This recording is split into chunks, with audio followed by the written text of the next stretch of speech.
Now, Prince William and Princess Catherine could be heading down under, which would be very exciting for us, with their children. This would be the first time in more than 10 years.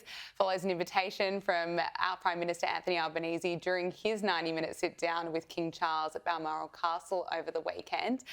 Angela, that would be brilliant for us. We would love it because, as you say, the last time they came here with Prince George, he was a little baby. They were due to come during around 2020, but of course COVID knocked that over.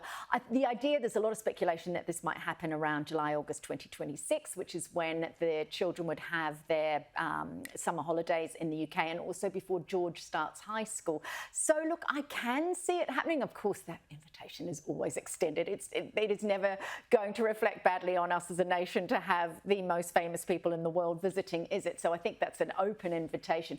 But it's whether Kate, having gone through what she's gone through, would take on the stress and the long distance flight. Also, you have to imagine how much of that would be a family holiday for them if they did bring the kids. I mean, the issues around security, yes, you can go to the zoo and see a koala and you can see a kangaroo, but there would have to be some measure of a family break within that, and we know how difficult that is for them when they try to have a break.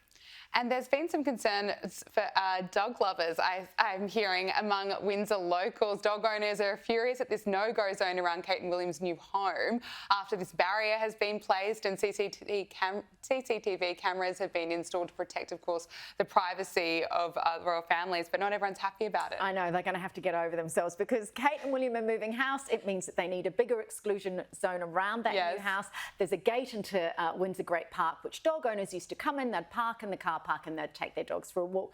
That access way into the Windsor Great Park is now been closed off. They were only given a week's notice. They're very upset about it. But the fact is, if the Royals own the park, they, if they decide to move houses, then, your access might be, so you're going to have to walk around to another entrance. I feel so sorry for them. Finally, before I let you go, the Duke and Duchess of York will not be welcome at the royal family Christmas celebrations.